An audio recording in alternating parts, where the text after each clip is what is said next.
Meredith is forced back at the center of Grey's Anatomy's story, 2 years after she left. Meredith was rarely at the center of the story since she left Grey Sloan Memorial in Season 18 of Grey's Anatomy, but in Season 21, the stressful activities of a patient's carer drew Meredith back to the hospital.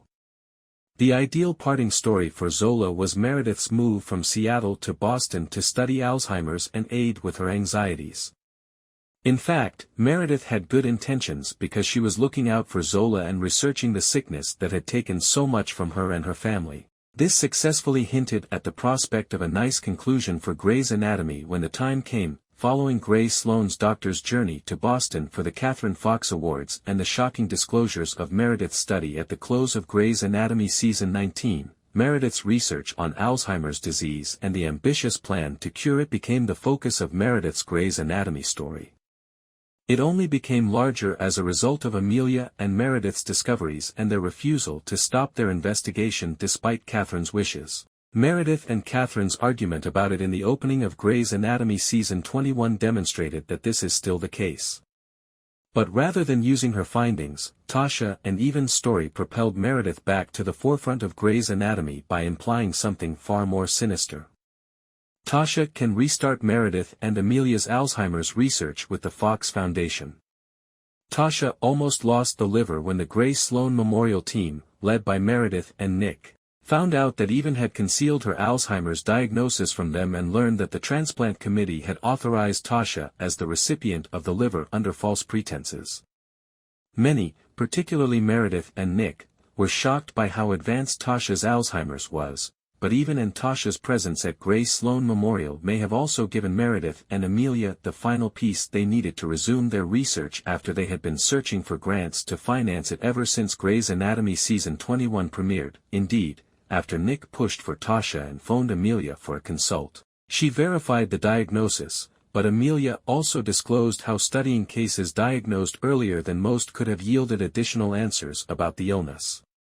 With a patient who could help them better understand Alzheimer's and the fact that Catherine introduced them to Evynn and Tasha, Meredith and Amelia's inability to find funding to continue the research could finally bring them all together under one roof to study Alzheimer's like they did at the beginning using funding from the Fox Foundation, something Jackson wanted and suggested in the premiere of Grey's Anatomy Season 21. Grey's Anatomy's mid-season premiere reveals Jo and Lucas' fates, and whether Owen cheats on Teddy. On Thursday, Grey's Anatomy returned to the second half of its 21st season, continuing where its mid-season finale left off, with the fallout from the convenience store shooting that put Lucas and a pregnant Jo in danger. Furthermore, we were rather concerned about Jo and Link's twins, even though we were fairly certain that Amelia's nephew would survive, particularly in the immediate aftermath of Mika and Levi's departure. Did we have good reason to worry? Continue reading. When Hit the Floor started, Bailey told Richard that Mika had left the residency program and asked him to watch Jules, who was upset about the loss and yelled at Blue that it didn't matter. "You mean I didn't come here to make friends for life?" If only Jules's worst reaction to Mika's departure was a poor mood. She made the mistake of failing to strap Damien, the convenience store robber, to the operating table while she was preoccupied with treating him. When the table slanted during surgery, the patient fell to the ground. Worse, well, not for Damien, but worse, Jules allowed Teddy to scold Simone for her error. Blue and Molly's new beginning. Blue sent Molly back to his house to hang out until he got off work because the hospital was overcrowded and Seattle was experiencing a terrible hot. He then told his amnesiac ex-fiancée that he had always loved her and begged her to give them another opportunity. Dave added, "I will never lose you again when you return to California," and decline his proposal. Is Harry Shum Jr. more swoon-worthy than this? Jackie, the future basketball great, woke up without feeling in her legs, despite Amelia and Winston stabilizing her.